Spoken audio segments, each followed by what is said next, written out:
Without further ado, since we started a few minutes late, I'm going to call up to the podium Pat Falcone again, who's going to be the moderator for this session on college opportunity and career pathways, along with Tamika Lang, who is the Western Regional Manager, Global Corporate Citizenship for the Boeing Company, Peggy Nelson, Vice President of the Aerospace Division, Head of Global Engineering, and a CSUN alumna, Northrop Grumman Corporation, and Anna Park, CEO of Great Minds in STEM. Before they come up on stage, let me leave you with this one thought, and this is what the President said in 2009 at the National Academy of Sciences. And very simply, it was a nation that out-educates us, out-competes us. So here we are to talk about what we can do to stem the tide, no pun intended, so that we move forward on this endeavor. Without further ado, please join me in welcoming our plenary panel to the stage. Thank you. Okay, so welcome to the plenary panel. Our topic is college opportunity and career pathways. And the idea, the premise here is we have a terrific set of experts, and to take the perspective of if you look at what happens after you get out of college, what does a career look like? What job skills are needed?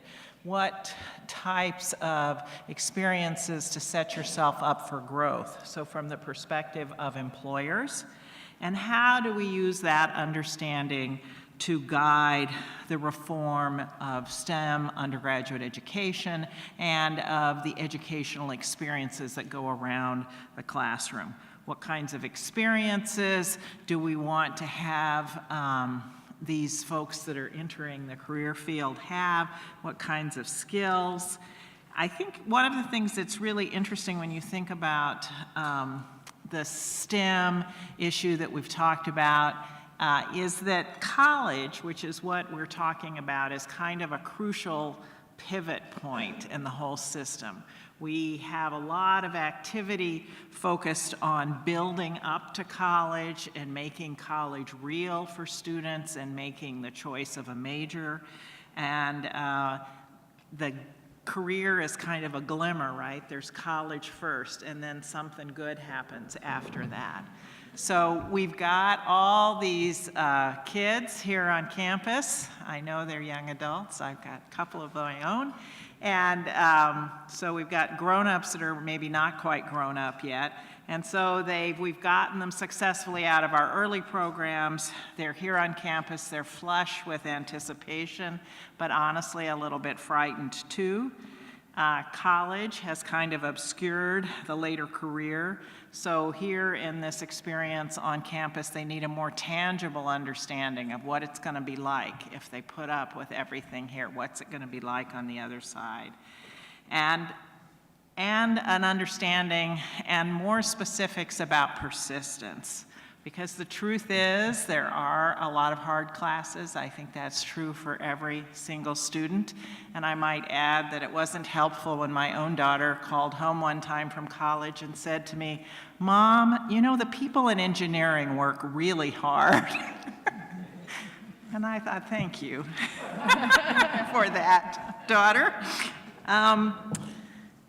And I think everyone has concerns about a lack of perfection. And so how do we arm students with that?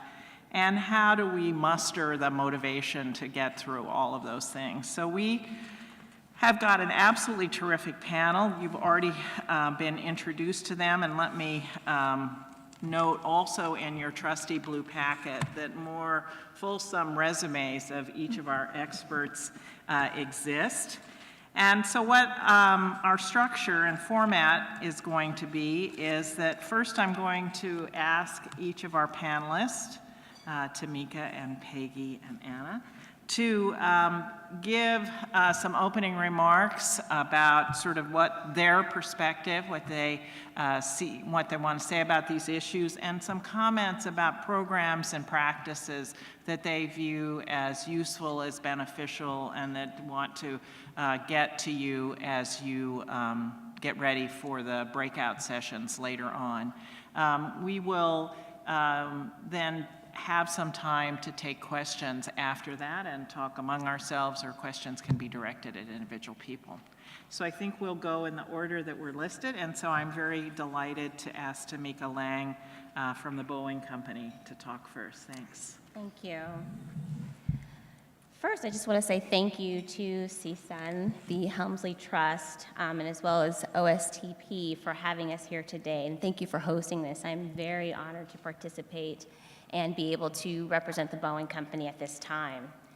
Just a little bit about Boeing. We employ more than 160,000 people across the United States and in 70 countries around the world. This represents one of the most diverse, talented, and innovative workforces anywhere. About 3/4 of our workforce has a college degree, and about 1/4 of those are advanced degrees. So about me personally, I manage our global corporate citizenship function on the Western region, and I lead many of our pre-K through 12 education investments in the Western region as well. And I am very much what was referred to earlier as one of those folks who went to college and was told there was magic at the other end. First-generation college graduate. Parents had no experience in higher education. They thought it was a place that, well, they knew it was a place that I needed to go, but really saw it, in my belief now, reflecting back, as a box to check, right? Something to just get through, get A's, you'll get a great job, and that's it.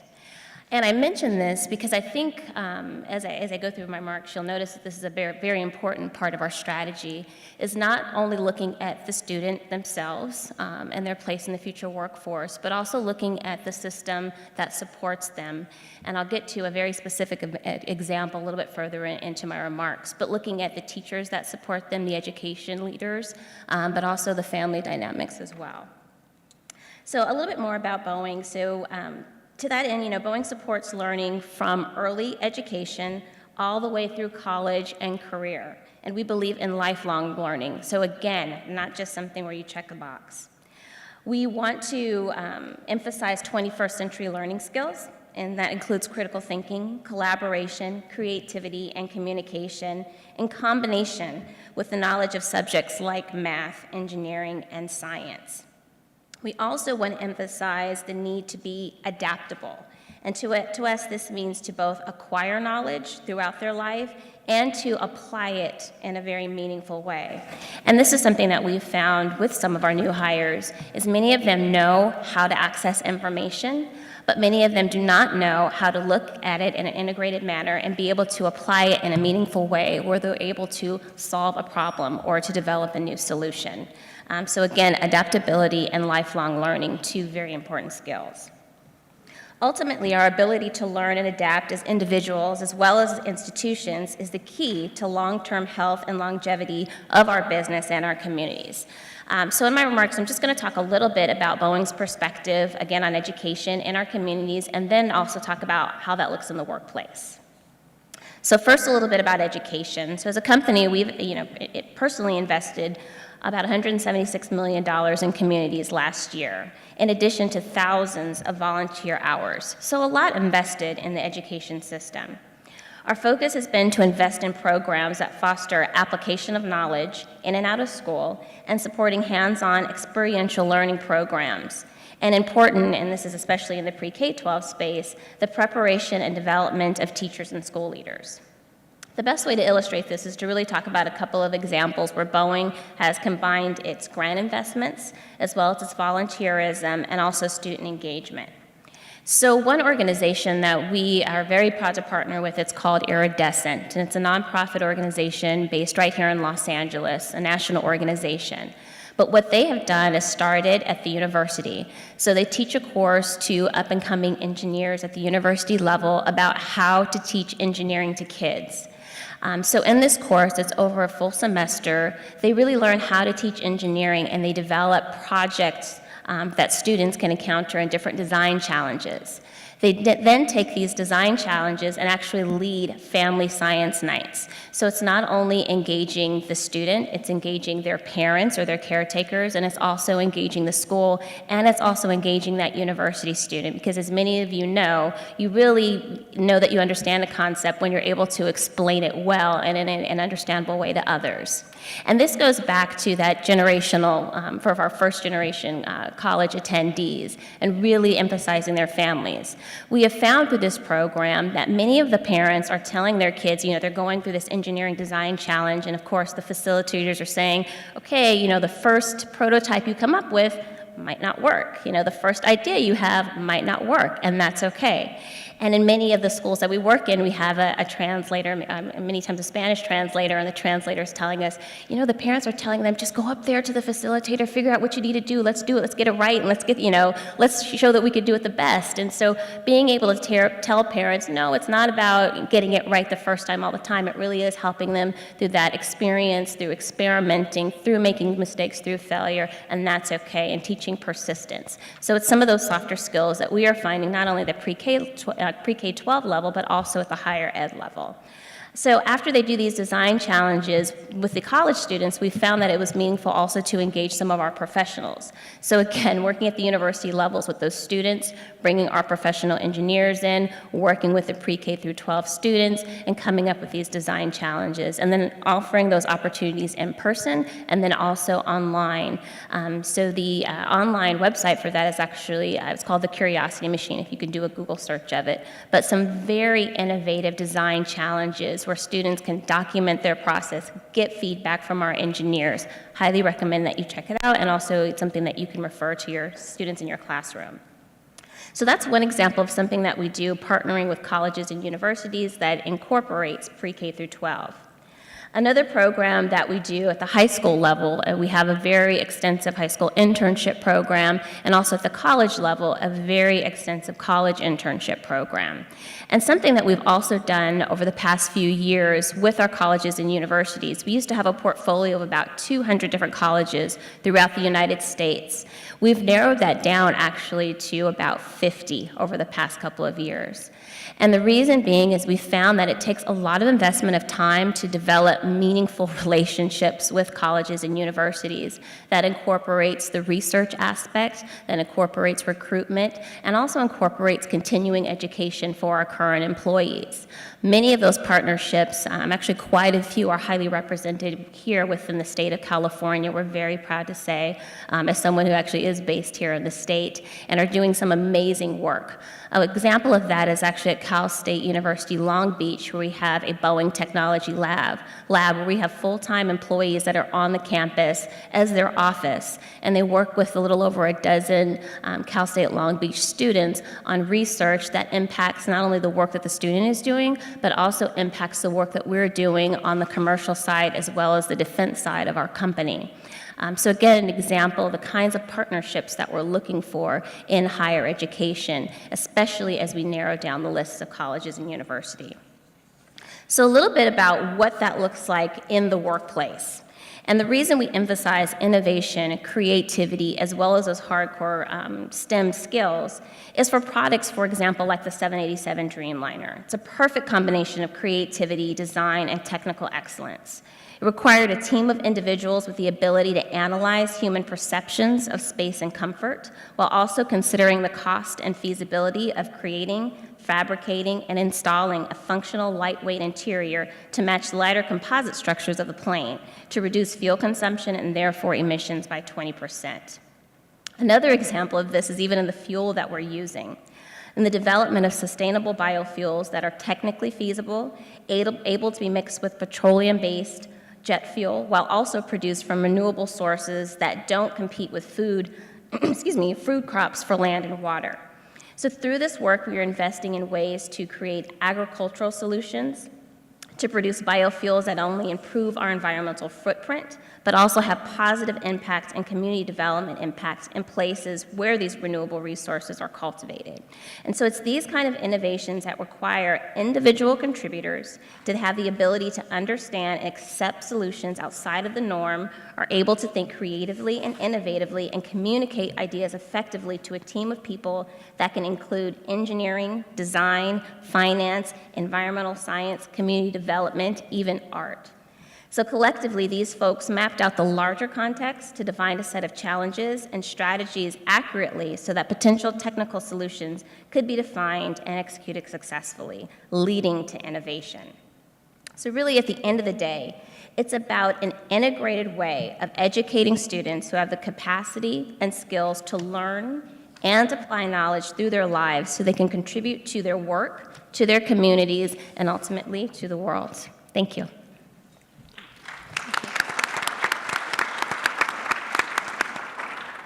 Thank you. And Peggy Nelson. Great, thank you.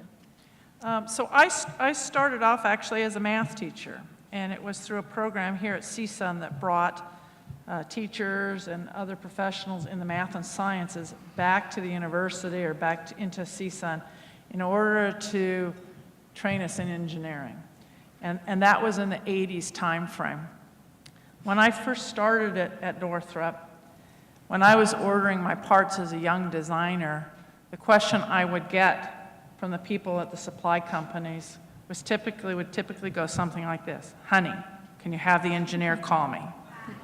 And I'd have to reply, honey, I am the engineer. It's changed a lot since then. We don't typically find our lady engineers have to worry when they go to order parts about not being viewed as engineers. But through my experiences at the company, and I'll just take a minute to give you an overview. I've gone from that design, trying to order the transistors and receivers, to running programs from small to large, $10 billion programs. I've led captures that are multi-billion-dollar captures. And today, I've gone from running small little groups of functional homeroom, 20 people.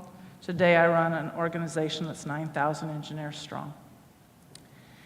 And in my current assignment, what I've learned is that the role model of a lady engineer cannot be underestimated. It's probably the thing that I have found the most revealing in this job, is that the power of having a woman in this position, a woman who worked herself through college, who had 2 kids, who has a successful marriage, as a role model, cannot be underestimated.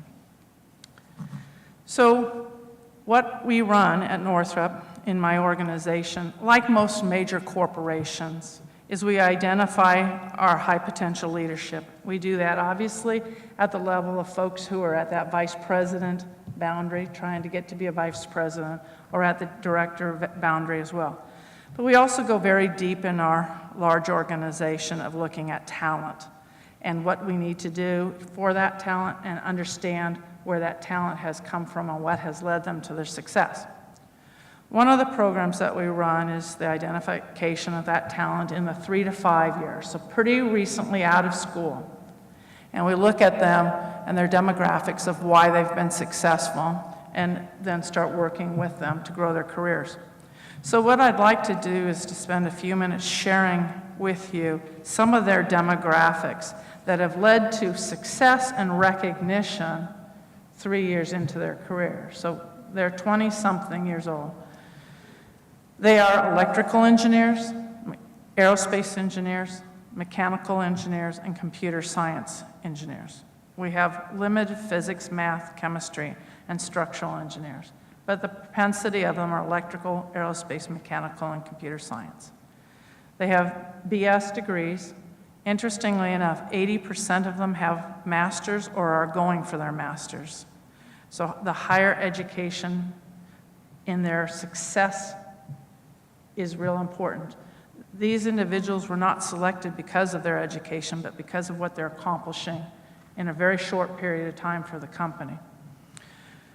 Most of them had GPAs above 3.0. A lot had GPAs above 3.5. Now, this is a diverse population. This includes women, people of color, first-generation individuals.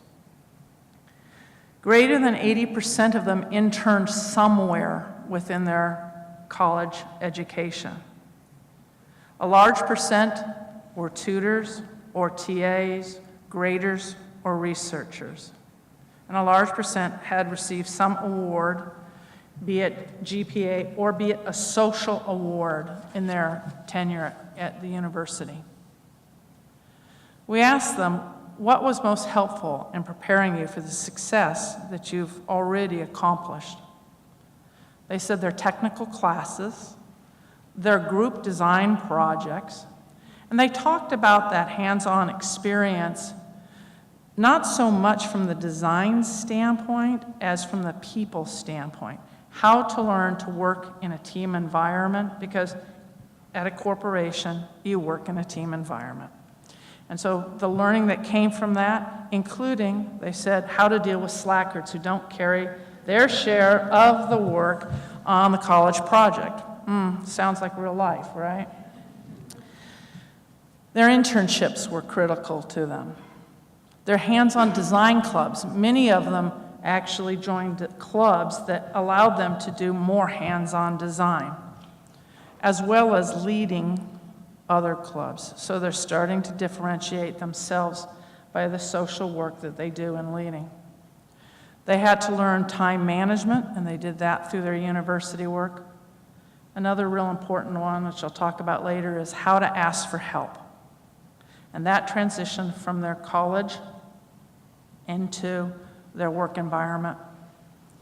Tutoring others, they said, was critical to their success because in doing so, they tutored others in a diverse environment. So they were helping others who had a different diversity point than themselves. And that allowed them to also be more effective in dealing with diversity as they came into the workplace. So we also asked them, what helped you with success when you actually got started at Northrop? Shadowing a senior person, having a technical mentor, leading a small group that allowed them to do an investigation into some kind of problem. We typically like to call those tiger teams, and in aerospace we excel at those. And so those helped them, again, solidify that learning, not only their discipline, but the bigger picture, the multifunctional interactions, and the teamwork. They also pointed back to what they learned in their internship, helped them get a kickstart. They also talked about supporting employee resource groups. Those resource groups, again, help with the element of diversity and teamwork. And then training and exposure to leadership. We asked them skills for their success, specific technical knowledge that they gained in their university, broad technical knowledge as well, understanding the big picture, the teamwork, coming back to that project, the communication skills that they learned from briefing professors on their work, adaptability, and having a supportive manager. We asked them their advice. What advice would you give for the folks coming in to our company from college or for those who are in universities? Their advice was be involved. This gets to the classic engaged student, engaged worker. Be active at work, be organized, and be eager to learn. Don't be afraid to ask for help. Build your network, and never lose sight of the big picture. Work well with others, be humble, and always be honest. What do they want for their career going forward? They want to be empowered. They want to change or be able to rotate assignments on a periodic basis. And they want leadership opportunities quickly. Actually, they're quite like all of us in the room. Now, how can we jointly support them? First of all, as a university and as industry partners, we need to support the STEM courses, curriculum, in our middle school and high schools. We need to partner to share our knowledge, particularly with the first generation students. Ramesh and I have had this conversation any number of times, and at the universities that I'm out with, I often find when I sit and talk to seniors, they made the wrong decisions to have a good resume because they simply did not understand what was important to us.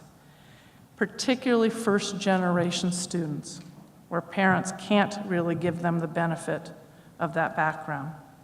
So getting out with them, either as they're senior in high school or in freshman, and really talking to them about what's important. How do they demonstrate teamwork? How do they demonstrate learning to be effective members for us? Simple things like, how do you get help when you don't understand your class?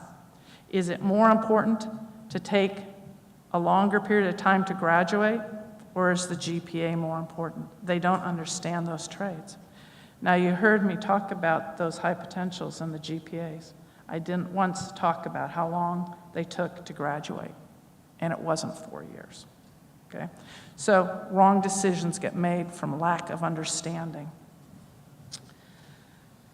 College mentoring, universities and companies need to partner to actually have a presence at the university to mentor and tutor so that they can talk to role models who will be in the industry fields that they're going into. We need to partner on what are good, solid senior projects that are real-world projects.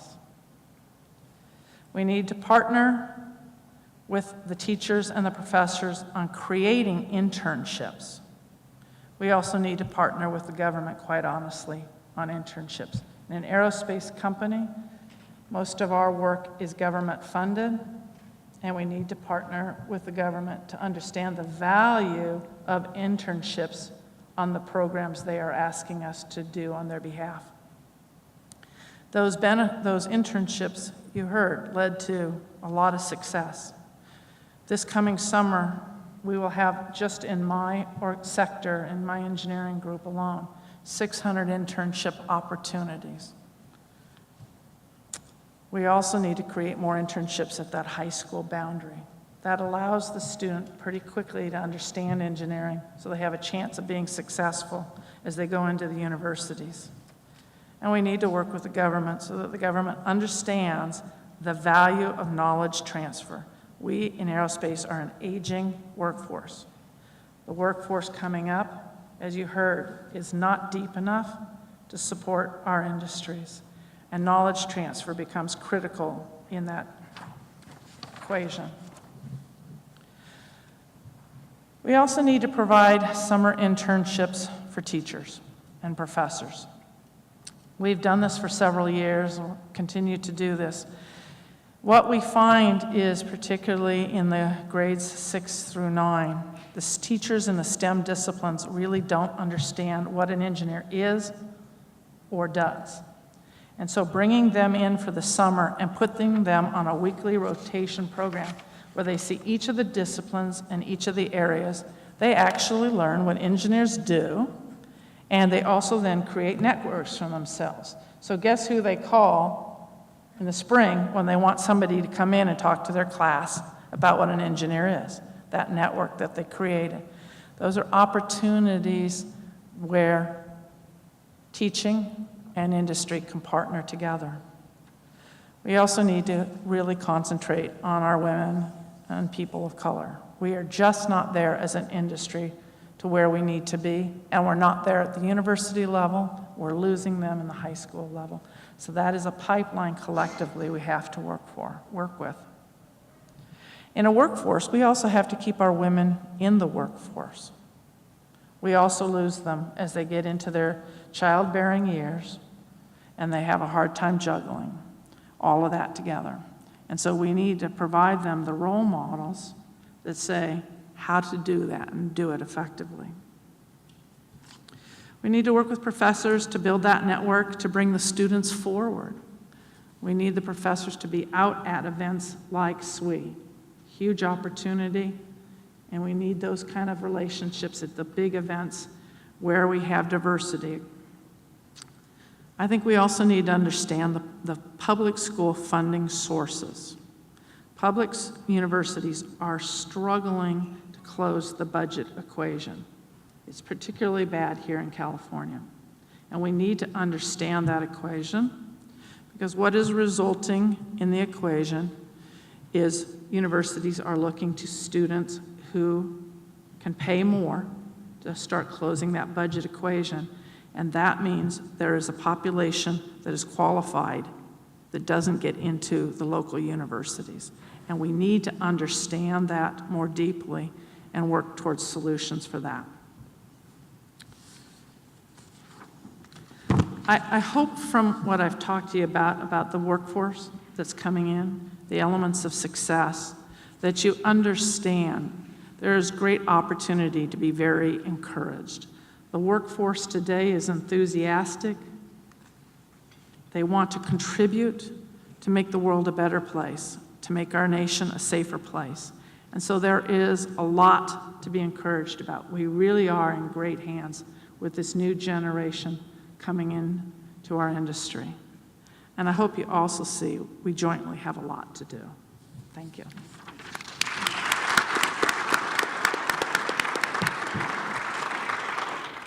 Thanks very much, Peggy. We're delighted to have Anna Park, the CEO of Great Minds in STEM. Thank you so much. Good morning, everyone. So I'll start off by telling a little bit. I'm a product of the Cal State system. My mother was an activist in the Chicano movement, so I am a second-generation college graduate. She's a very proud Cal State University Los Angeles alum. And when you're second generation, it's a little bit different. So it's fantastic that college was never an option. Was ready for college. Didn't know about careers.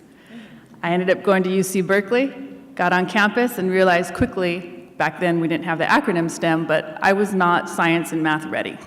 Berkeley was kicking my butt. Had great counselors, went to tutoring, still wasn't working for me. I went liberal arts. I have a fantastic liberal arts degree in economics, but it was not STEM. I tutored in the engineering department at Cal. I still enjoyed being around engineers. And the director of MEP encouraged me to go to a post-bac program at Columbia University to try and complete my STEM requirements. Went to Columbia, kicked my butt again at 21, thought I was big and bad, and I had a tough time. I had C's. So I did what anyone else does. I applied to law school, and I have a fantastic law degree from USC. But I share that with you because a lot of people ask, why is this attorney involved with STEM? And it's just for that reason. I was not STEM ready early enough, and it was very difficult to catch up, particularly at an R1 institution. You're going to add 6 to 7 years to what it takes to get done, and you better have a lot of wherewithal, even with family support. So I'm very passionate about what we do at Great Minds in STEM because I can talk to families and say we need to start much, much earlier in the K-12 level. So our nonprofit is 26 years old. We've been in the K-12 arena for the last 10 years. We have multiple programs, and bottom line, our vision is to keep America technologically strong. And the panelists up here have been with our nonprofit from the beginning. When Dr. Falcone's previous organization, Sandia National Laboratories, with us all 26 years, the Boeing company, all 26 years, Northrop Grumman, all 26 years. They have been investing in diversity from the beginning, at the professional level, at the recruitment level, and at the K-12 level.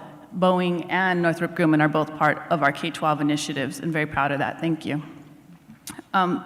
We just got back from, and Dr. Emily Allen from Cal State University Los Angeles is here. We just got back from New Orleans. We had our 2016 CNAC conference where we honor the best and brightest engineers and scientists who happen to be Latino. It's very, very important to have that distinction. Excellence first in STEM, and then your ethnic, racial, or gender background, because nobody will argue with you with excellence. And this was a very exciting opportunity. So talking about what makes successful professionals, a very good component is the fact that students from many of your universities here, particularly our HSIs and our MSIs, that they attend some of these career conferences. They're not off partying, I can promise. They have the opportunity to network with executives and professionals from multiple Fortune 500 and government agencies. We had so many senior SES individuals with us. We had the Chief Technology Officer of the Boeing company, Dr. John Tracy, with us. Alex Lopez, an executive from Boeing who runs the Huntington Beach facility. From Northrop Grumman, we had the president of the Northrop Grumman Foundation, Sandra Evers Manley. We had executives like Chris Hernandez and Frank Flores join us.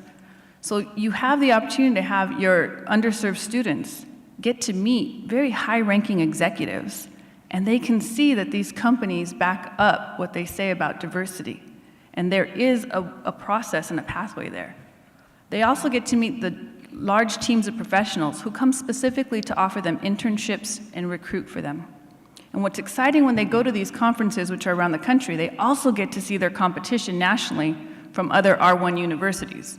So when the students from maybe Georgia Tech or MRT are walking by, many of our HSI and MSI students and HCBU students, they're competing equally in many of the technical poster competitions, and they are winning, they are surpassing. And many of these professionals also came from campuses that were not R1s. And R1s are fantastic, but I think majority of our underserved students are not necessarily in our engineering and science R1 programs. And that's another conversation we can have.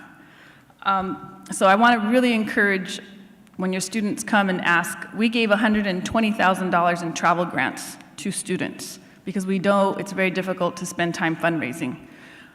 It's very important that they have these opportunities because that's sometimes the motivation they need to come back and get re-involved. Even they're going to miss a couple days of classes and we'll write a letter for them.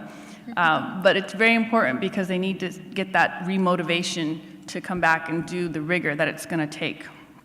So I appreciate everyone's support when your students do go to STEM conferences because they do get so much out of it. And they have more access than necessarily what they will get if the company comes or the government agency comes to your campus. So that's my first plug. My second request is that when the deans, like when Ramesh or when Emily ask you to sit on a corporate advisory council for all the industry and government agencies, that you say yes. They need so much support, and we need to be there at the table with them all year long to see how we can better help them. And going back to Dr. Harrison, one of your fifth, I think, of your list of your 7 priorities was getting more R&D support and for competitions and programs.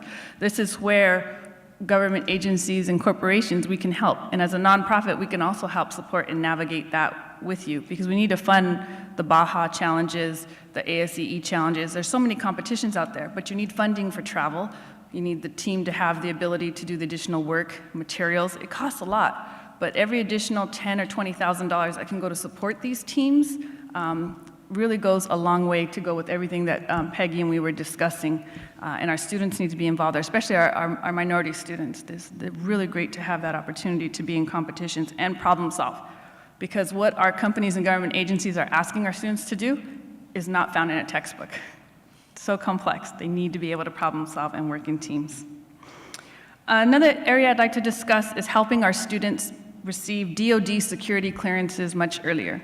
We just had a dean's roundtable at the conference, and that was one of the areas where Department of Defense and NSF and some NASA were talking about how can we have more of our students at the junior and senior year receive internships to help build that security clearance, because that will then help them land jobs at Northrop and Boeing, and then that helps them land jobs at NAVC, at Army RDE-Com, at Department of Defense, the Pentagon, and having that access really will differentiate them, and they will continue to have the opportunity to be a part of programs and projects that they wouldn't otherwise.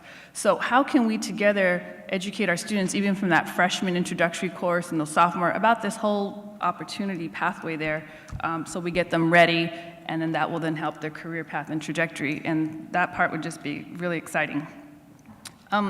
Next point is ABET accreditation. Very happy, CSUN, Cal State LA, you guys have your ABET accreditation. I know, Ramesh, you know it's a tough process to get ABET accreditation, but many of our HSIs and HCBUs do not have ABET accreditation. And with so many of our underserved students attending programs that do not have ABET accreditation, you know, that limits who's going to hire them. So really, what can our organizations and our universities that have ABET do to help those HSIs and MSIs and HCBUs that do not? And can we create more partnerships with R1s to make that happen? Because that'll help really expand the number of minority students who get hired and have opportunities there. We also discussed teachers and having our K-12 educators feel a part of the STEM pipeline. Many of them feel excluded. They feel outside of it. They are hungry to interact with you all. with our faculty, with our professionals, because the professional development they receive from the school districts does not include the participation in conferences like this, does not include the participation of STEM conferences that are traditionally held by SWE or NSBE or SACNAS or our organization. They want to attend. This really does help them understand that they are not just graduating 8th graders, they are not just graduating 12th graders, they are preparing the future workforce. It's very different than teaching to the test. They are preparing our workforce. They are who you are all going to receive. And we need to have more of them participate with us at the table because they really want to be there. But school districts don't exactly have line items for that. And the number one issue that they have in sending teachers to conferences is that substitute fee. So it's not only if you can help teachers attend conferences or events like this around the country, but if you can also help support that substitution fee, most school districts would be very happy to then let them go. That seems to be the big hurdle there. And also with the career readiness, our teachers, need help with understanding these ever-changing careers that are out there. We had a couple teachers tell us, they thought cybersecurity was just having their students sit in front of computer monitors and watching who came in and out of the buildings. Got it. Okay, that's one conclusion. We need to really help them there, and role models is a great way to do that.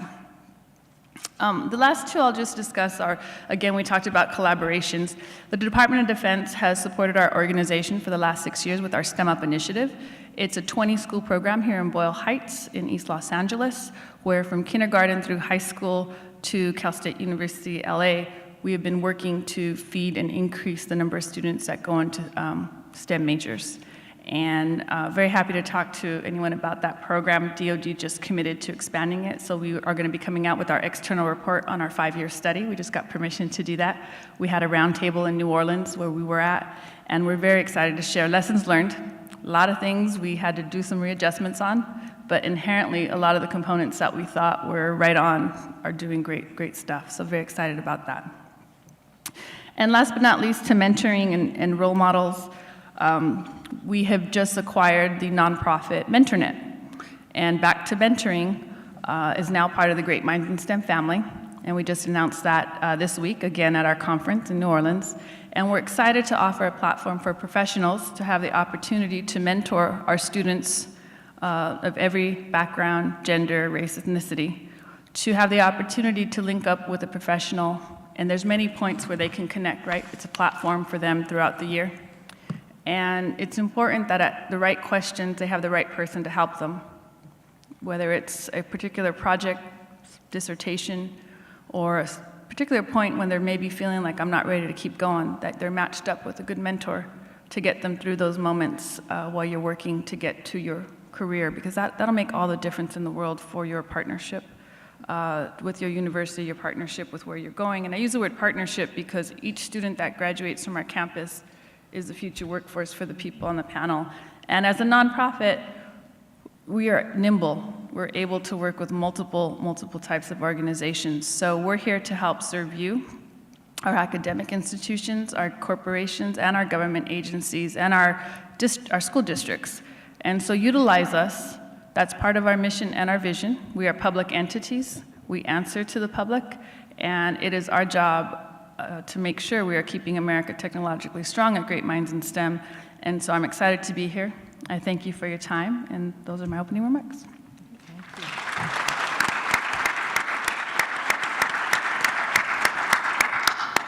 Wow, what a lot of great perspectives and ideas. Thank you all.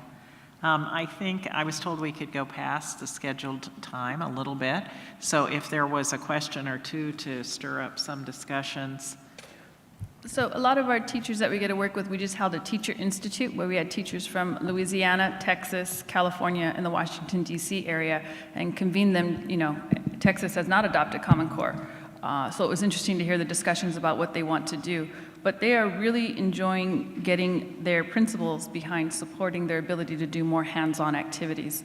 With hands-on at the younger ages, it's making their job easier to then apply the textbook results of what's needed.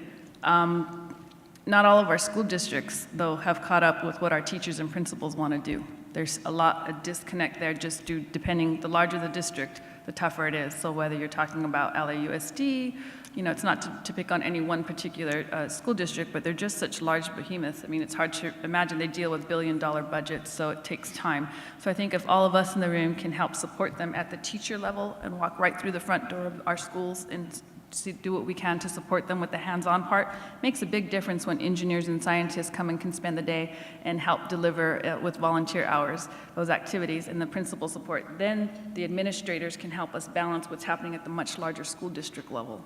But that's been generally the feedback, is they don't want us to wait until the school districts give this mandate and say, okay, they want to just still start school by school. So I encourage all of us to do that, and that's some of the feedback we've gotten on that. But you're absolutely right. That's one of the best ways we can get even more of our young people excited earlier on is through Common Core next generation science standards. Definitely, and I just want to add that, as a company, we've been a huge advocate of Common Core next generation science standards, and while neither is perfect, right, each area has its improvements to be made. And I think the biggest lesson learned has been how we communicate both of those initiatives. Unfortunately, there's a lot of misinformation that's out there. But I think you're spot on. At the very least, it has opened up the dialogue, right, about engineering, introducing some of those concepts in the classroom, even at the very early education level, which is so crucial. And it's helping parents, well, hopefully it will help parents and teachers understand that it's not always as important to have the right answer, but to be able to teach kids how to ask questions and get the information. So, definitely a long way to go, but, we've been a big advocate, and I know the Chamber of Commerce is in the room here somewhere, also have been champions of that. So if there's ever a time that you're finding pushback, with any of your constituents, please know that you have support from, many corporations within the state and nationally on those efforts. One of the things that I've seen that I would like to see more of is that one of the districts near us has a actual engineering elective. And so they go through each of the different disciplines of engineering. In civil, they build bridges, the classic stuff, so that the students can get exposure in the course of a year to the different aspects of engineering. It's sad that that course is industry supported. The teachers are actually salary paid for by industry. That needs to become more standard in what goes on. The other thing that was real interesting is that in the one particular program, they ran it as it was not a co-ed program. They had a class for girls and a class for boys. And on the surface of things, you say, well, that seems strange. So I asked the teachers, why are you doing that? They said, well, what we found is the girls approach the engineering problems very different than the boys at this age. This age, the boys throw it together, let it self-destruct, caucus, yell at each other, shove each other, put it back together again until about the third or fourth time it works. The girls approach it very methodically. They talk about it, they analyze it, they Google, they research, they put it together and it works the first time. And so they both get there to a solution, but they get to a solution in a different construct. And they talked about needing to allow the girls to have the freedom to be able to work it through their process without having the boys just muscle in and push the solution forward. So there are opportunities for learning and for bringing that kind of experience to our junior high and high schools, so that it doesn't have to be just industry supported, but it becomes actually part of a core elective activity. Great. All right, we're going to take one more question, or you want two questions? There we go. And then, because we need time for networking. Okay, you're closer to the mic. If you get there fast, then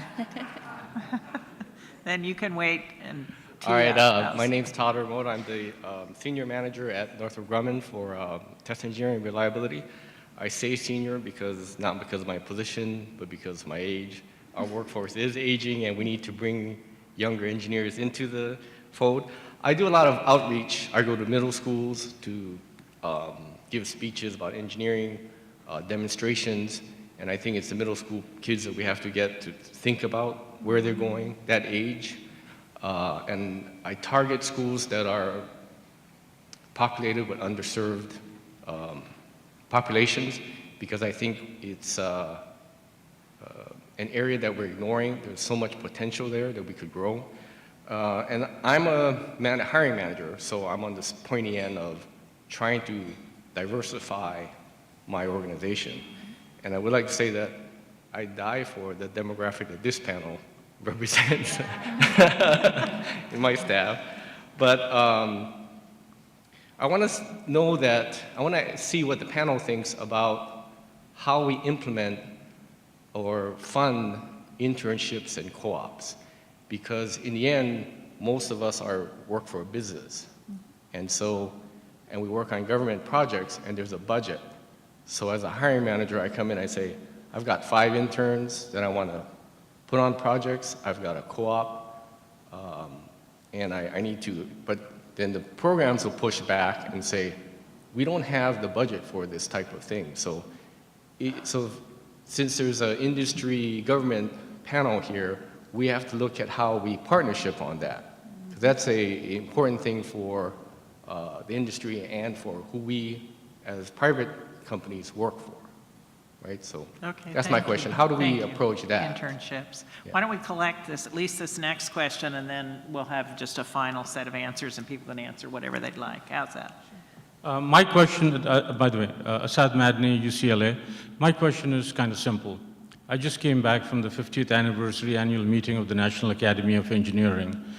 And as you know, one of the major thrusts at the NAE is the identification and implementation for the 14 grand challenges.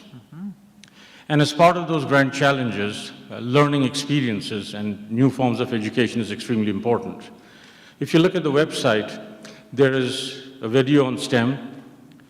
There is a full report on how STEM can be integrated in K through 12, how STEM can be integrated into colleges. And today, colleges across the United States, several of them are actually offering degrees in STEM-related disciplines.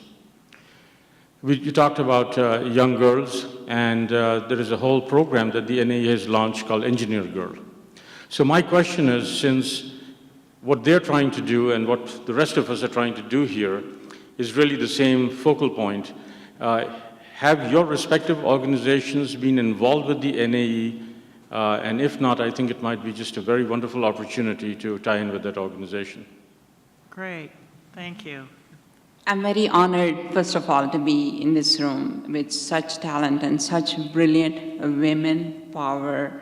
And thank you, Ramesh, and everybody who organized it. I feel very rich. So my question is, we all talked about a focused STEM approach. I'm Chandra Arora from Los Angeles Valley College. We run a bridge program which kind of bridges the gap between having a partnership with the industry and bridging the gap between what we train them for and what the industry is looking for. So we recently had a DOL grant for $1.7 million that is helping us start a biomanufacturing program. My question to you as experts is, how about back to basics? I find a big gap in clarity of basics in our students as well as faculty, unfortunately. So I contextualize, as one of the operators of that program, I contextualize reading, math into how they are using it in the workforce. What is your take on that? Thank you very much. Thank you. Wow, we've got a lot of tough issues here. We've got money, we've got partnering, and we've got just basically doing the work and having the skills to do the work. So I would just like to see if you would offer a sum-up comment, a brief sum-up comment for our folks in whatever order you'd like. Well, I can address the last point. I think they're all great questions.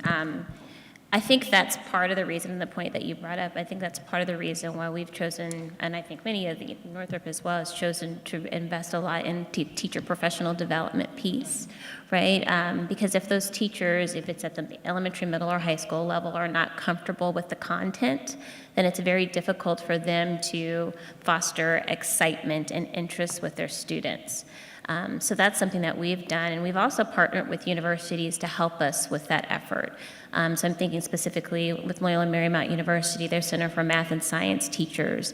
And what they've found, it's really taken them about a 3-year process to really change the way teachers teach math and for it to become institutionalized and for them to create master teachers within the system.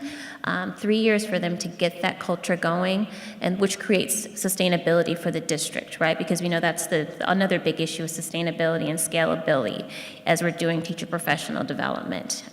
So I would just reiterate investing in that particular area. I'll answer 2 of them briefly. One is the issue of internships, and internships are one of the most powerful things we have. We have some enlightened government customers who understand that when they bring in a student for the summer and use them on their programs, they can clear them during the period of time when they're actually back in school. So the second internship, they're already coming in on their second year of interning, cleared. We also find that the customers that do that, the students who graduate having gone through that opportunity, our hiring rate is extremely high with those students. And more importantly, from my perspective, with a workforce that is extremely mobile right now, the junior workforce is very mobile, the amount of retention of that workforce as we go through the period of 3 years to 7 years, exceedingly high, 90%. Who went through that type of experience will stay. Now, I wish I could say all government customers were enlightened. They're not. So that means we have to find program managers who are running activities who are enlightened. In an engineering organization, that's our job, is to find program managers and people on the programs who are willing to reach out because they have that passion and will support those kind of opportunities. And quite honestly, we as a company also fund some of the internships internally ourselves, just to give the experience. When the customers can't be brought to the table, it's our responsibility to actually fund those activities. In terms of getting back to the basics, you heard that one of the key ingredients of success for my young engineers is teamwork and communication. And so that means that has to start in the elementary and has to carry through the universities. It's not good enough to come into the classroom, sit there, listen to a professor, or not, because you're zoned out, and to leave. The professors, the teachers have to create a forum of engagement by which learning is discussed verbally as opposed to twice a semester on a midterm and a final. Because that sharing verbally and in written form with their fellow students is what helps. We also have to create that forum where diversity can actually happen, where when we have a population that is not diverse, and that may not be a Caucasian population, it may be a population at a university, say, that's Hispanic. We need to get that environment, those group of folks, also into diversity, because when they come into the workforce isn't going to look all like them. And so we have to actually create diversity opportunities at the university for some of our populations who are diversity candidates. Sounds good. Okay, to the first question, partnerships and co-ops. If our government agencies could add a line item that you have to do X number of internships as part of your contract, and even though it makes the contract more expensive to manage, it's a lot more expensive to pay headhunters, and it's a lot more expensive to not be competitive and be #1 in your company's area. So if we could make more of that happen, that would be fantastic. In partnering with our universities with that line item, that'd be fantastic. Second question with NAE's involvement. NAE is the pinnacle, right? That's the best of our engineers, and to be inducted into the NAE is such an honor. The NAE was our role model example. Dr. Michael Carroll, who at the time was Dean of Rice University back in 1989, said, you must do it with excellence. So yes, we have to continue to partner with NAE and keep those standards high, and NAE's guidelines are fantastic, but how that filters all the way down to our universities, we have to continue to work on that with partnering more. And the last question is back to basics, absolutely. The way your millennials talk to your baby boomers, very different. Emoticons do not translate. And When you look at our population size, baby boomers being this large, Generation X this size, Generation Y this size, and then you got millennials again, you have this big gap in the middle. So we have to expect more from our millennials quicker, expectations to help fill, or we have to ask our baby boomers to work 10 or 15 years longer, which I don't think most want to do. So we have to figure out this shortage because, again, for most of our government agencies that require U.S. citizens, we have to figure out where we're going to fill that gap. So that's just, in terms of social skills, yes, how we communicate across the generations continues to be important. So being good communicators, writing, remembering how to write, and to connect formally with your employers is very important, not just text them. Great, thank you. Well, I just give our thanks to everyone and thanks to Ramesh for keeping us a little bit on time. Thank you.